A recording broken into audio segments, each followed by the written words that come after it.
நேயர்கள் அனைவருக்கும் இனிய மாலை வணக்கம். பெண்ணும் புகழும் நிகழ்ச்சியில் உங்களை அன்போடு வரவேற்பது நான் உங்கள் அன்பு தோழன் சங்கர் பிரியன். செய்யும் தொழிலே தெய்வம், இருக்கும் இடமே கோயில் என்று சொல்லுவார்கள். நிச்சயம் அது உண்மைதான் பல பேருக்கு. ஆனால் பல பேருக்கு சமூகத்தின் பிம்பத்தின் பின்பக்கமாக இருக்கக்கூடிய மக்களுக்கு அது மிகப்பெரிய ஒரு கேள்விக்குறியாகத்தான் இருக்கிறது. எங்கும் கிடையாது. மிகப்பெரிய ஒரு மாநகரமாக இருக்கக்கூடிய நம்ம சென்னை பகுதியிலேயே வாழக்கூடிய மக்களுக்கு மிகப்பெரிய ஒரு கேள்விக்குறிதான். அது எப்படியாக இருந்தாலும் கூட அந்த களத்தை நோக்கி, அந்த மக்களை நோக்கி நாம இன்னைக்கு சென்னை துறைப்பாக்கம் பக்கத்தில் இருக்கக்கூடிய கண்ணகி நகர் அந்த பகுதியில் வந்திருக்கிறோம். இங்க மிகப்பெரிய ஒரு பெண்மனை, பெருமிதம் கொள்ளத்தக்க ஒரு பெண்மனை உமா மகேஸ்வரி இருக்கிறாங்க. அவர்கள் யார், அவர்களுடைய பின்புலம் என்ன, இன்றைக்கு என்ன கடமைகளை செய்து கொண்டிருக்கிறார், பல்வேறு விஷயங்கள் உங்களுக்காக. வணக்கம் மேடம். வணக்கம். நல்லா இருக்கீங்களா? நல்லா இருக்கேன். ஓகே, உமா மகேஸ்வரி அப்படிங்கிற ஒரு பெயரை சமீபமாக நாங்கள் நிறைய கேள்விப்பட்டு இருக்கிறோம், பார்த்துட்டு இருக்கிறோம். சமூக ஊடகங்களில், செய்தித்தாள்களில் நிறைய விஷயங்கள் எங்களுக்கு ஆச்சரியத்தை ஊட்டியிருக்கு. எப்படி ஒரு பெண்மணியால் இவ்வளோ விஷயங்களை செய்ய முடியும் அப்படின்னு சொல்லிட்டு சமூக கடமை ஆற்றிக்கிட்டு இருக்கிறீங்க. இன்றைக்கி கிட்டத்தட்ட 300 பிள்ளைகளுக்கும் மேலாக மாணவியர்களுக்கு மிகப்பெரிய ஒரு அளவிலான போராட்டங்களுக்கு மத்தியில் நீங்கள் இலவச இரவு பாடசாலை, டாக்டர் அம்பேத்கர் இரவு பாடசாலை வச்சு நடத்திக்கிட்டு இருக்கிறீங்க. நீங்கள் அதுவும் இந்த கண்ணகி நகர் பகுதியில் நடத்துறது அப்படிங்கிறது மிகப்பெரிய ஒரு கொஷன் மார்க் மட்டுமே தான். ஏன்னா நல்லாவே அறிஞ்சிருக்கிற ஒரு விஷயம் தான். கண்ணகி நகர் அப்படின்னா என்ன, அவர்கள் எங்கிருந்து வந்தவர்கள், அவர்களுடைய வாழ்வியல் எப்படி இருந்தது, இன்னைக்கு எப்படி இருக்குது அப்படிங்கிற பல்வேறு விஷயங்கள் நாங்கள் தெரிஞ்சது தான். ஸோ இந்த உமா மகேஸ்வரி உங்களுடைய கடந்த கால வாழ்க்கை அதை பற்றி சொல்லுங்களேன். நீங்கள் ஒரு சிறு வயதிலிருந்து நீங்கள் உருவாக்கி வந்திருப்பீங்க. ஸோ உங்களோட பிறப்பு சிறு வயது அப்பாவுடைய ரத்தம்னு சொல்லலாம். என் அப்பா ஒரு சமூக சேவகர்.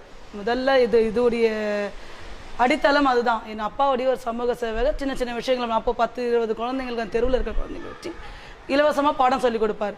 அப்போ அந்த 20 குழந்தை நானும் ஒருத்தர் உட்காரும் போது எனக்கு தனிப்பட்ட உரிமை கொடுக்க மாட்டேன். அந்த குழந்தைங்கள நீயும் ஒரு ஆள் அப்படின்ற மாதிரி அது அப்போ ஆரம்பத்தில் எனக்கு கஷ்டமாக தெரிஞ்சுது.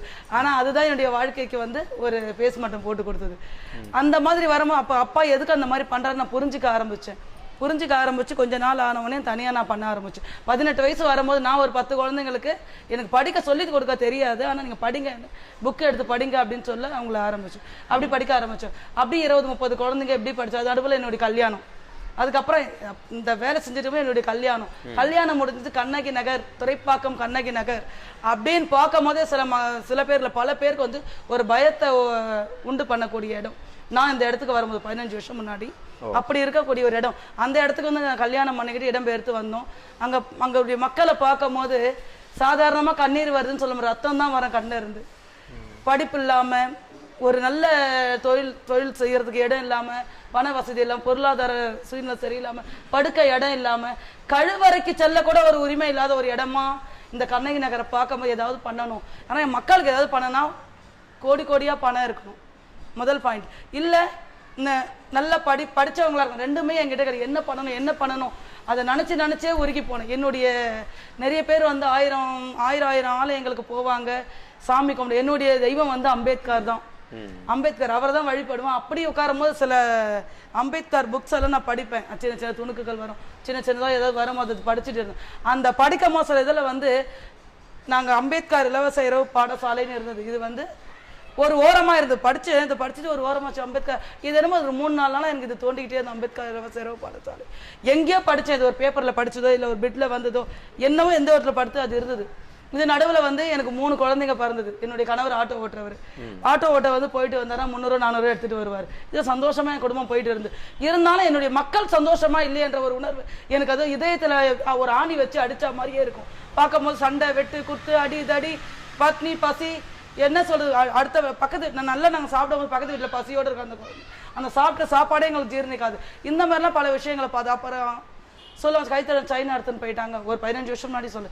இந்த மாதிரி சூழ்நிலாம் பார்க்கும்போது என்ன பிரச்சனை, இதுக்கு என்ன பிரச்சனை? படிப்பு இல்லாத ஒரே காரணம் தான்.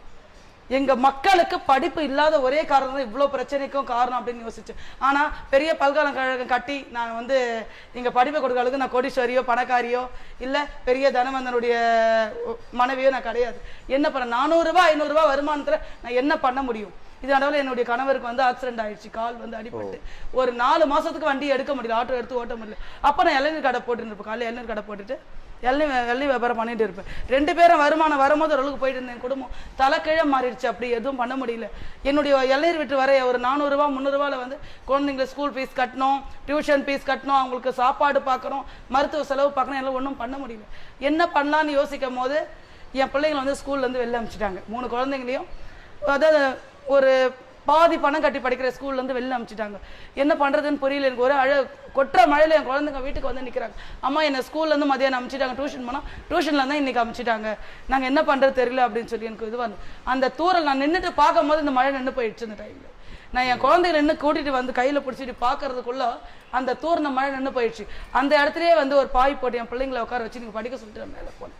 என்னுடைய வீட்டுக்கு மேலே இந்த குடிசை மாற்ற அந்த வீட்டில் எனக்கு இருக்கிற வீடு ஒதுக்கப்பட்ட வீடுக்காக நான் மேலே போனேன். மேலே போயிட்டு அவங்க டிஃபன் செஞ்சு எடுத்துன்னு வரதுக்குள்ளே பார்த்தா என் பிள்ளைங்க கூட 3 பிள்ளைங்க உட்காந்து படிச்சுட்டு இருந்தாங்க. நல்லா இருந்தது.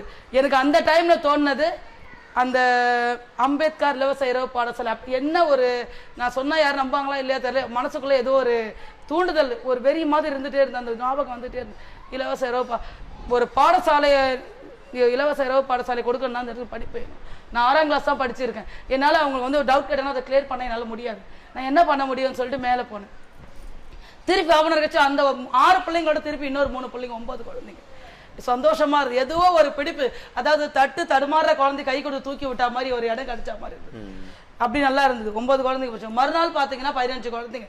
10 நாள்ல 100 குழந்தைங்க என் வாசல்ல. நான் படிக்கிற பிள்ளைங்களை வாங்க படிங்கன்னு சொல்ல இந்த இங்கிருந்து எழுந்திருக்குன்னு தடுக்கவே இல்லை. ஏன் இங்க உட்காருங்க வீட்டுக்கு போங்க தடுக்கவே இல்லை. 10 நாள்ல 100 குழந்தைங்க. எனக்கு ஏதோ என்னுடைய நேரம் என்னோட உள்ளுக்குள்ள இருந்த வெறி, அந்த எப்படி சொல்லுவாங்க என்னமோ படம்ன்ற வெறியை வந்து இப்போ அதிகமாச்சு. ஏதோ ஒரு வீரம், ஒரு ஜான்சிராணி மாதிரி எனக்குள்ள ஒரு அப்படி ஒரு கர்வம், ஏதோ பண்ண போற சாதிக்க போறது மாதிரி புரிஞ்சிச்சு. என்ன பண்ண போறது உடனே பக்கத்தில் இருக்க 2-3 நம்ம லேடிஸ்ங்க கூப்பிட்டு பக்க சகோதரிகளை கூப்பிட்டு, அம்மா நீங்கள் கொஞ்சம் வந்து கிளாஸ் எடுக்க முடியுமான்னு. அக்கா நீங்கள் ரோட்டில் வச்சு எப்படி காடு இல்லைம்மா நீங்கள் கவலை எடுங்க, ரொம்ப இதுவாகிடுச்சா நம்ம ஏதாவது வீடு பார்த்து பண்ணலாம், நம்ம வீட்டில் பண்ணிக்கலாம், பண்ணு டைம் மாற்றி பண்ணலான்னு. அப்பா நான் அந்த 2 சகோதரிங்க வந்து அன்புமொழி கிருஷ்ணவேணி அந்த மாதிரி 2 பேர் வந்து என் கூட வந்து எடுத்தாங்க. அப்போ எடுக்கும் போது 150 ஆச்சு, 200 ஆச்சு, 300 ஆச்சு. 1.5 மாசத்துக்குள்ள 300 குழந்தைங்க அந்த சாலை ஓரம் உட்கார்ந்தாங்க. இப்போ அதை பார்த்த பேப்பர் டிவி எல்லா சேனல்ல இருந்து அங்கே வந்தாங்க. உண்மையான பாடசாலைன்னு ஒரு அங்கீகாரம் கொடுத்தாங்க. அதுக்கப்புறம் இனிமே நான் போனாலும் வந்து இதை விட்டு எனக்கு துரத்துறதுக்கு என்னை விட பிள்ளைங்க விட மாட்டாங்க, என்னாலையும் போக முடியல. இப்போ வந்து கரெக்டாக போயிட்டு இன்னைக்கு இது 6 வருஷம் திரும்பி பார்க்கல 6 வருஷம். இந்த 6 வருஷத்துல ஒரு 200 பிள்ளைங்க நாங்கள் காலேஜுக்கு அமைச்சிருப்போம். இந்த மாதிரி நல்லா போயிட்டு இருக்கு. ரொம்ப மகிழ்ச்சிங்க. சரவடி மாதிரி கொட்டிக்கிட்டே இருக்கிறீங்க. அதில் இருக்கக்கூடிய வழிகள் எங்களுக்கு நிச்சயம் புரியுது. ஆனால் நீங்கள் ரொம்ப சாதாரணமாக இந்த நேரத்தில் நீங்கள் சாதாரணமாக சொல்லி முடிச்சிட்டீங்க.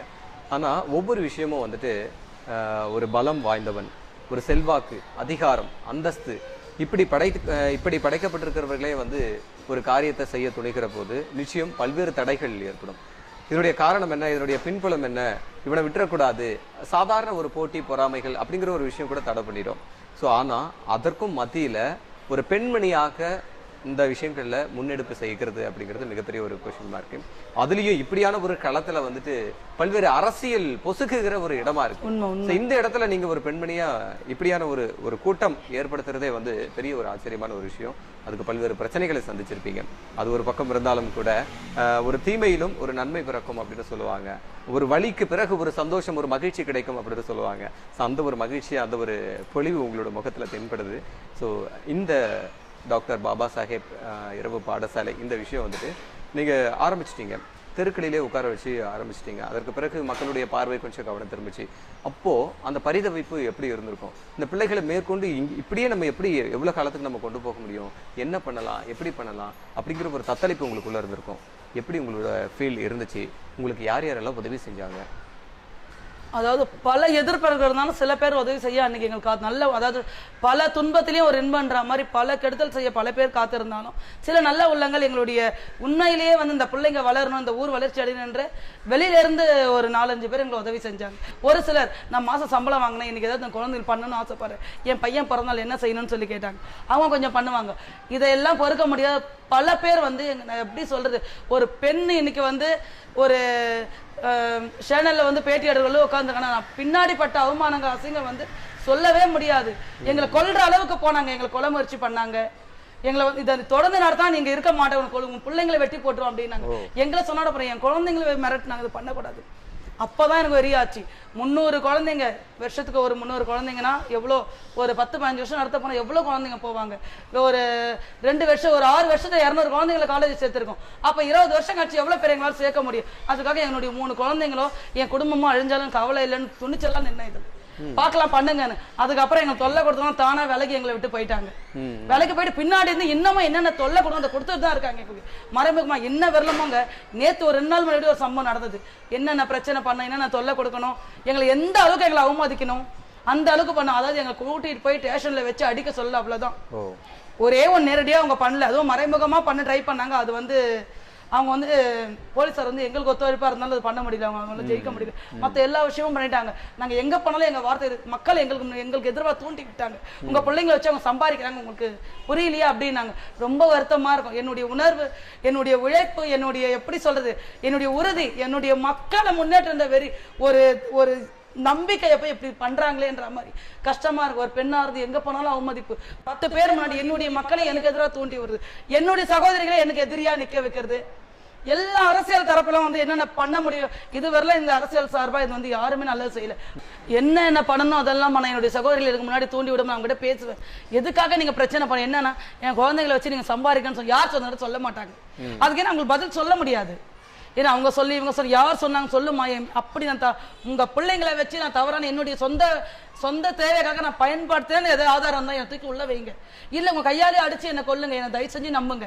இன்னைக்கு இந்த கண்ணகி நகர் எல்லா ஊர்லயும் தமிழ்நாட்டுல எல்லாரும் இருக்கிற மக்கள் தான். அதுல கண்ணகி நகர் சம்மஞ்சேரின்னு ஒதுக்கி இதுல படிப்பு இல்லாம போய் 2 ஊர்ல மட்டும் தான் கொலை நடக்குது. தமிழ்நாட்டுல வேற எங்கேயும் நடக்குது. கொஞ்சம் யோசிச்சு பாருங்க. அவங்க சத்தமா பேச ஆரம்பிச்சோம். அவங்க 2 நிமிஷம் என்னுடைய நல்ல நேரமா இல்ல அவங்களுடைய நல்ல நேரமா தெரியல கேட்க ஆரம்பிச்சாங்க. அப்ப அவங்களுக்குள்ள அப்படியே உட்காருங்க சொல்லி டீ போட்டுன்னு சொல்லி கொடுத்து, ஏன்னா அவ்வளவு நேரம் அவங்க நின்னாங்க, டீ போட்டுன்னு கொடுக்க சொல்லி அவங்க கிட்ட கேட்டேன், இந்த இதெல்லாம் யாரு கிளப்பி விட்டாங்கம்மா, உங்க பிள்ளைங்களை படிக்க வைக்கிறேன் லாபம், உங்க பிள்ளைங்க படிச்சு சம்பாரிச்சு என் கிட்ட கொடுப்பாங்களா உங்க கிட்ட கொடுப்பாங்களா, யோசித்து பாருங்கம்மா, இது என்ன லாபம்? அப்போ லாபம் எல்லாம் நீங்க எதுக்கு செய்யறீங்க? என்னுடைய வேலைம்மா அது. என் தங்கச்சி, நீ வந்து என் தங்கச்சியுடைய குழந்தை அது. அவங்கள அந்த புரிதல் கொண்டு வர்றது இவ்வளவு கஷ்டப்பட்டேன். எல்லாம் அடிக்க வருவாங்க, உருட்டுக்கடியோட அடிக்க வருவாங்க, ஒரு மாதிரி எல்லாம் ரொம்ப என்னென்ன அவமானப்படுத்தணும் அதெல்லாம் பண்ண வந்தாங்க. அப்ப என்னுடைய தங்கச்சி மாணி யாருமா, இப்ப அவங்களுக்கு நிறைய பேர் வந்து இங்க வந்து கிறிஸ்டின்னா இருக்காங்க, நிறைய பேர் கிறிஸ்டினா இருக்காங்க. அவங்க வழியிலேயே சொன்னேன். இப்ப வந்து இயேசு சொல்லியிருக்காருமா, ஒரே ஆதாம் ஏவாள் கிட்ட இருந்து வந்த மக்கள் தான் நாமன்னு சொல்லி. அப்ப பாத்தீங்கன்னா நீ நானும் யாருமா, உன் அப்பா வேற என் அப்பா வேற, அம்மா வேற என் அம்மா வேற, நம்ம யாரு உடன்பிறப்புகள். அப்ப உன் குழந்தை என்னுடைய குழந்தை தானே, என் சகோதரி குழந்தை தானே, அவங்கள படிக்க வைக்க எனக்கு உரிமை இல்லையா? இல்லக்கா இந்த மாதிரி சொன்னாங்க, இந்த மாதிரி பண்ணாங்கம்மா, அதுதான் பேசிட்டோமா அப்படின்னு. நான் அப்பா அவங்ககிட்ட சொன்னேன், மாசத்துக்கு ஒரு நாள் வாங்க, யார் பண்டு கொடுறான்னு கேளுங்க, உங்க பிள்ளைங்களை காமிச்சு யார் சம்பாதிக்கிறாங்கன்றதையும் நீங்க விசாரிச்சு அதுல உண்மை இருந்தா இது பண்ணுங்க. நம்பிக்கை இருக்கு, உங்க பிள்ளைங்களை படிக்க வச்சு ஆளாக்குற நம்பிக்கை இருந்தா மட்டும் இங்க உட்காருவீங்க, இல்லை நீங்க கூட்டிட்டு போயிடுங்க அப்படின்னு. அதை சொல்லி முடிச்சுட்ட மறுநாள் பாக்குற ஒரு 500 பிள்ளைங்க என் வாசல்ல உட்காந்துருந்தாங்க.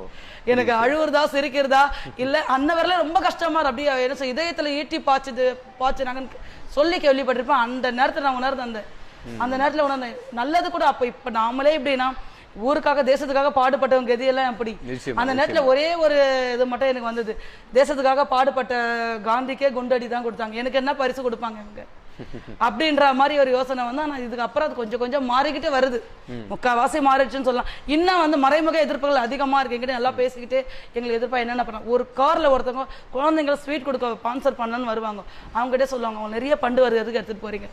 ஐயா கண்ணகி நகர் 1.5 லட்சம் மக்கள் வசிக்கிற ஊர் ஐயா, இன்னமா இந்த ஊர்ல படுக்க பாயில்லாத குடும்பங்களும் இன்னும் இருக்காங்க, அவங்க எல்லாம் உதவி கேட்டுன்னு வராங்க, ஹார்ட் பேஷண்ட் வராங்க, மருத்துவ செலவுக்கு முடியாதவங்க வராங்க. என்ன இந்த மாதிரி ஆக்சிடென்ட் ஆயிடுச்சு, 10 நாள் வேலைக்கு போல, என் வீட்டு சாப்பாடுக்கு எதுவும் கொஞ்சம் அரிசி பருப்பு ஏதாவது கொடுக்கன்னு கேட்டுக்கிட்டு வராங்க. இன்ன வரல எங்களால என்ன முடியும் வந்து பண்ணிக்கிட்டு தான் இருக்கும். இருக்கவங்க ரேஷன் அரிசி வாங்கி கூட இல்லாதவங்க நான் கொடுத்துட்டு தான் இருக்கும். அவங்க வீட்டுக்காக வச்சுக்க ரேஷன் அரிசியில் ஒரு கை கொடுப்பாங்க எங்களுக்கு, அந்த மாதிரி 10 வீட்டுல கொடுத்தா 10 கிலோ இருக்கும் எங்களுக்கு. அந்த அரிசி கூட அடுத்தவங்களுக்கு தானம் பண்ணிட்டு தான் நாங்கள் இன்ன வரலாம் என்ன நல்ல வழி பண்ணோம், கண்ணகி நகர் எப்படி வளர்ச்சி பாதையை நோக்கி கொண்டு போனோம், அவங்களுக்கு வேலை வாய்ப்பு நிவேதா மேன் பவர் மூலியமா ஆயிரக்கணக்கான மக்களுக்கு நாங்கள் வேலை வாய்ப்பு வாங்கி கொடுத்துருக்கோம், அதை பண்ணியிருக்கோம். அதுக்கப்புறம் வந்து டைலரிங் பயிற்சி கொடுத்துட்டு இருக்கோம். இன்னைக்கு வந்து பெண்கள் வந்து ஈஸியா எப்படி சம்பாதிக்கலாம், ஒரு 5000 ரூபாய் சம்பளத்துக்கு காலையில போனா அவங்க நைட்டு தான் வரும், குழந்தைங்களை பராமரிக்க முடியும். அதனால டைலரிங் பயிற்சி கொடுத்து அவங்களுக்கு வேலையை நாங்கள் கொடுக்குறோம், இலவச டைலர் பயிற்சி கொடுத்து வேலையும் கொடுக்குறோம். அதுக்கு கம்ப்யூட்டர் பயிற்சி, கணினி பயிற்சி, இருக்க வயசு பெண்கள், அப்புறம் காலேஜ் ஸ்டூடெண்ட், இங்கே படிக்கிற குழந்தைங்க, இவங்களுக்கு எல்லாம் கம்ப்யூட்டர் பயிற்சி தரோம். 200 300 பணம் வாங்கி தராங்க, பணம் வாங்கி சொல்லி தரல, ஃப்ரீயாக தான் சொல்லி தரோம். அது மூலம் பயன்படுத்தி ஆயிரக்கணக்கான மக்கள் இங்கே இருக்காங்க. இப்போ ஒரு அளவு புரிஞ்சு பேரண்ட்ஸ் மீட்டிங்னா ஒரு 500 பேர் வந்து உட்காடுறாங்க, 500 பேர் 1000 பேர் வந்து இங்கே உட்காடுறாங்க. அதை ஒரு குடும்பத்திலேருந்து ஒருத்தர் எது கூப்பிடுறோம் நாங்கள். அந்த மாதிரி பார்க்கும்போது 500 600 1000க்குள்ள வந்து உட்கார இடமே இருக்காது. வெளியில பாதி உள்ள பாதி இந்த ரூம்ல உட்காந்துருப்போம். அந்த மாதிரி எல்லாம் இப்போ வந்து ஒத்துழைப்பு தராங்க. இருந்தாலும் இன்னமும் எங்களுக்கு ஏதாவது பண்ணணும், இந்த இடத்துல இருந்து இவங்களை விரட்டி அடிக்கிறோன்ற பிளான் மட்டும் கொஞ்சம் கூட மாறாத நிறைய பேர்கிட்ட. சரிங்க. இன்னைக்கு காலகட்டத்தில் இப்போ இப்படியான பிரச்சனைகளை நம்ம சந்திக்கிற போது, அன்னைக்கு காலகட்டம் தொழில்நுட்பம் இல்லாத ஒரு காலகட்டம், பெரிய அளவில் ஒரு கல்வி அறிவு இல்லாத ஒரு காலகட்டம், மக்கள் ஒற்றுமை இல்லாத ஒரு காலகட்டம், நிச்சயம் ஒரு பெரிய ஒரு போராட்டமாகத்தான் இருந்திருக்கும் அப்படின்னு நினைக்கிறேன். இன்னும் நிறைய விஷயங்கள் உங்களிடத்துல நாங்கள் தெரிஞ்சுக்க வேண்டியது இருக்கு. எங்களுக்குள்ளவும் கூட நிறைய தன் உணர்வுகள் வந்து தூண்டப்பட்டுக்கிட்டு தான் இருக்கு. நாமும் கூட ஏதோ ஒரு சமூக கடமை ஆற்றுவதை அப்படியே தட்டி கழிச்சுக்கிட்டு இருக்கிறோம் அப்படிங்கிற ஒரு தன்மை. இன்னும் நிறைய பார்வைகள் இந்த கண்ணகி நகர் பக்கமும் செம்மஞ்சேரி பக்கமும் பார்க்க வேண்டிய பார்வைகள் நிறைய இருக்கு.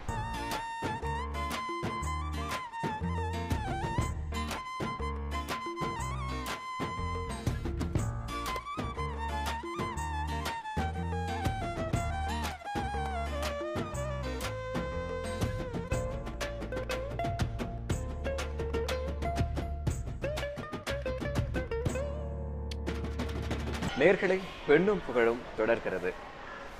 மேம், நீங்கள் சொல்லியிருந்தீங்க கண்ணகி நகர் அப்படிங்கனாவே மிகப்பெரிய ஒரு பிரச்சனைக்குரிய ஒரு இடமா தான் இருக்குது அப்படின்னு சொல்லிட்டு. ஆரம்ப காலகட்டம் இந்த கண்ணகி நகர் எப்படி இருந்துச்சு, இன்னைக்கு எப்படி இருக்குது அப்படிங்கிற மிகப்பெரிய ஒரு கேள்வி இருக்குது. எந்த ஒரு இடமும் வளர்ச்சி இல்லாமல் இருந்திருக்காது, மாற்றம் இல்லாமல் இருந்திருக்காது. ஆனால் இந்த கண்ணகி நகர் உருவானதுக்கான காரணம், செம்மஞ்சேரி அந்த பகுதி உருவானதுக்கான காரணம் உங்களுக்கு தெரியுமா? உங்களுக்கு தெரிஞ்ச விஷயங்களை சொல்லுங்கள். தெரியாம எப்படி இருக்கும்? அதாவது இந்த செம்மஞ்சேரியும் கண்ணகி நகர் உருவான கதை வந்து மக்கள் அவங்களுடைய சாலையோர பகுதி மக்கள், வீடு இல்லாமல் இருக்கிறவங்க, இல்லை குடிசை வீட்டில் இருக்கிறவங்க, இல்லை தடுப்பு சுவர் எழுப்பி மேல் கூரை போட்டு இருக்கிறவங்க வந்து அந்த மாதிரி ரோட்ல இருக்கக்கூடாது, நல்ல வசதியான வீடு தரேன் அப்படின்னு சொல்லிட்டு கொடுத்தாங்க. அது ஒரு பின்னாடி என்ன இருக்குன்னு எங்களுக்கு தெரியும், நம்ம மக்களுக்கு தெரியாம வீடு கொடுக்குறாங்க பேர்ல வந்துட்டோம். வந்ததுக்கு அப்புறம் தான் பார்த்தோம். பிரச்சனைன்னு சொன்னது கூட ஆரம்பத்துல பிரச்சனை, இப்ப கொஞ்சம் பரவாயில்ல, இப்போ கொஞ்சம் கொஞ்சம் டெவலப் ஆகிட்டு வருது. ஆரம்பத்துல எடுத்த உடனேயும் எங்களுக்கு எப்படி நாங்கள் இருந்த இடத்துல ஒரு சின்ன இடத்துல ஒரு பெண் 2 வீட்டு வேலைக்கு போனா கூட அவங்க குடும்பத்தை ஓட்டிடலாம், கொடுக்குற சாப்பாடு வச்சு அந்த குழந்தைகளை விட்டு எல்லாம் வாழ்ந்துடலாம். இங்க வந்து புருஷன் முன்னாடி அந்த படிக்கிற குழந்தைங்க வேலைக்கு போனால் 3 பேர் சம்பாரிச்சாலும் 3 வேளை சாப்பிட முடியாத ஒரு சூழ்நிலை. இங்க வந்து வீட்டு வாடகை, கரண்ட் பில், அது இது அப்படி போச்சு. கரண்ட்டை வெடுக்குன்னு பிடிக்குன்னு போயிடுவாங்க, கரண்ட் பில் கட்டலன்றதால. ஏன்னா இவங்கெல்லாம் வந்து தெரு ஒரு சாலையோர பகுதி மக்கள், அதெல்லாம் தெரியாது இவங்களுக்கு. ஏதோ அப்படியே இருந்தோம் போனோம். இப்போ அந்த வரும்போது இன்னமும் அந்த சூழ்நிலைக்கு இவங்க மாறல. கரண்ட் பில் கட்டணும், வாடகை கட்டணும், வீடு கொடுத்துட்டு அதுக்கு வாடகை நிர்ணயிச்சிருக்காங்க. வீடு கொடுத்துருக்காங்க, இலவச வீடுன்ற பேர்ல கொடுத்துட்டு அதுக்கு வந்து வாடகை நிர்ணயிச்சிருக்காங்க. கரண்ட் பில் கட்டணும், அப்புறம் தண்ணி வரி கட்டணும். இந்த மாதிரிலாம் இருக்கும் போது அவங்களாம் அதுக்கு மாறிக்க அவங்களால கஷ்டமா இருக்கு. ஃப்ரீயா இருந்துட்டு வந்து இதெல்லாம் பண்ண முடியல, அதுக்காக எக்ஸ்ட்ரா அவங்க ஒர்க் பண்ண வேண்டியதா இருக்கு. அதனால வந்து குழந்தைங்களை பராமரிக்கோ கவனிக்கோ நிறைய நேரம் இல்லாம போகுது. அதனால அதுவும் இந்த இரவு பாடசாலைக்கு ஒரு காரணம், நம்ம அவங்கள பராமரிச்சு கவனிக்கிறோம். சரிங்க. பொதுவா வந்துட்டு ஒரு சின்ன ஒரு விஷயம் தான். பொதுவா உங்களுக்கு எந்த இடத்துல இருக்கும்போது அந்த வாழ்க்கை ரொம்ப மகிழ்ச்சிகரமா இருந்துச்சு? நகரத்தின் உள்பகுதியில இருந்த போவா, இல்ல இப்போ இருக்கிற அந்த கண்ணகி நகர்ல இருக்கும் போதா? கண்டிப்பா எங்க இடத்துல இருக்கும் போதாங்க. எங்களுடைய இடத்துல நகரத்துல இருக்கும் போதுதான் எங்களுடைய வாழ்க்கை. நினைச்சா எங்க வேணாலும் போவோம், எங்க வேணாலும். அப்போ வந்து எங்களுக்கு வீட்டு வாடகை கிடையாது, கரண்ட் பில் கிடையாது, எந்த செலவுமே எங்களுக்கு கிடையாது. சுதந்திர பறவை நாங்க. அன்றைக்கு சம்பாதிக்கிறத ஏதோ தேவைக்கு போக நாங்க ரொம்ப சந்தோஷமா இருக்கும். இன்னைக்கு நாங்க வாழ்றதுக்காக, அன்னைக்கு சாப்பிட்றதுக்காக குடும்பமே ஓடி போய் உழைக்கிறதா இருக்கு. அண்ணன் சாப்பாட்டுக்கு மட்டும் கல்யாணம், காட்சி செலவு, மருத்துவ செலவு, வேற எதுவும், அதாவது சேவிங், இதெல்லாம் இல்லாம 3 வேளை சாப்பாட்டுக்கே ஒரு குடும்பமே ஓடி போய் உழைக்கிறதா இருக்கு. இன்னைக்கு அப்பயும் பற்றாக்குறை தான். இன்னைக்கு நிம்மதியா 3 வேளை சாப்பாடு எங்க மக்கள் சாப்பிட்றாங்கன்னு நாங்க தைரியமா சொல்லவே முடியாது. ஓகே. கணவர் ஒரு பக்கம் ஆட்டோ ஓட்டுறது, ஒரு பக்கம் இந்த நிர்வாக வேலைகளையும் அவர் முழுக்க பார்த்துட்டு இருக்காரு. நாங்கள் கூட இப்போ பார்த்தோம். வந்த உடனே அவருடைய உபசரிப்பு, அவருடைய அந்த கனிவான ஒரு பேச்சுக்கள், அவர் தனக்குள்ளாக எவ்வளோ விஷயங்களை கனவாக ஏந்தி இருக்கிறாரு. அது மட்டும் இல்லாமல் வியப்பான ஒரு விஷயம் என்ன அப்படின்னு சொன்னால், ஒவ்வொரு ஆணுக்கு பின்னாலேயும் ஒரு பெண் இருப்பாங்க அப்படின்னு பொதுவாக சொல்லுவாங்க. ஆனால் இந்த இடத்துல ஒரு பெண்ணுக்கு பின்னால் ஒரு ஆண் இருக்கிறாங்க. அது மிகப்பெரிய வரவேற்கக்கூடிய ஒரு சமத்துவமான ஒரு விஷயம். நீங்கள் வார்த்தைக்கு வார்த்தை டாக்டர் அம்பேத்கர், பாபா சாஹேப் அம்பேத்கர் அப்படின்னு சொல்லியிருந்தீங்க. அவர் சொல்லக்கூடிய அந்த 3 விஷயம் சுதந்திரம், சமத்துவம், சகோதரத்துவம் அந்த 3 விஷயத்த கண்கூட நான் பார்க்குறேன். நான் எந்த விதமான ஒரு பாரபட்சமும் இல்லாமல் ஆண் பெண் அப்படிங்கிற ஒரு ஏற்றத்தாழ்வுகள் இல்லாமல் ஆணினுடைய சிந்தனை எப்படி இருக்கு, பெண்ணுடைய சிந்தனை எப்படி இருக்கு, நம்மளுடைய மனைவியோட சிந்தனை இப்படி இருக்கு, நம்மளால முடிஞ்ச ஒரு பலத்தை அவர்களுக்கு நம்ம நிச்சயம் கொடுக்கணும் அப்படின்னு பின்புலமாக இருந்து உங்களுக்கு பக்கபலமா எல்லா விஷயங்களும் செஞ்சுட்டு இருக்காங்க. அது ரொம்ப பெருமை கொள்ளுகிற ஒரு விஷயமா இருக்கு. ரொம்ப சந்தோஷமா இருக்கு. சரிங்க, இப்போ சப்போர்ட்டிவ் குடும்ப அளவில் உங்களோட கணவர் இருக்கிறாங்க.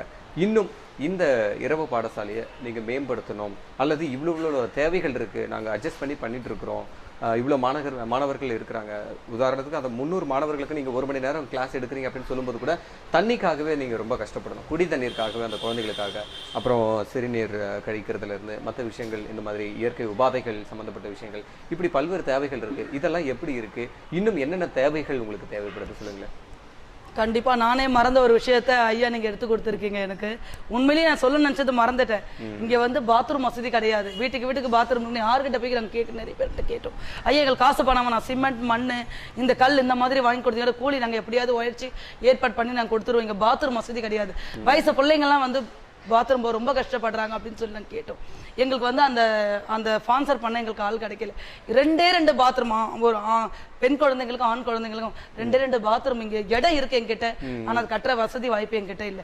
அதை யாராவது பண்ணி கொடுக்க முன் வந்தா ரொம்ப நல்லா இருக்கும் எங்களுக்கு. ஃபர்ஸ்ட் செகண்ட் வந்து நீங்க சொன்னாம தண்ணி கேனுக்கு வந்து நான் தினந்தோறும் டைலரிங் கிளாஸ் போயிட்டு எனக்கு வந்து தைக்க தெரியாது. ட்ரைனிங் வந்து ஆள் வச்சுதான் தைக்க தெரியாது. அதை வந்து ஊக்க கட்டுறது, அந்த எம்மிங் பண்ற காசை வச்சுதான் நான் வந்து எனக்குன்னு அந்த சில காசு எடுத்துதான் நான் வந்து இதுல வந்து தண்ணி கேன் வாங்கி போடுறேன். இப்ப ரொம்ப கஷ்டமா இருக்கு. ஆனா என்னுடைய குழந்தைங்களுக்கு காலையில வந்து 20 ரூபா 30 ரூபாய் ஸ்நாக்ஸ் வாங்கி தர முடியாது.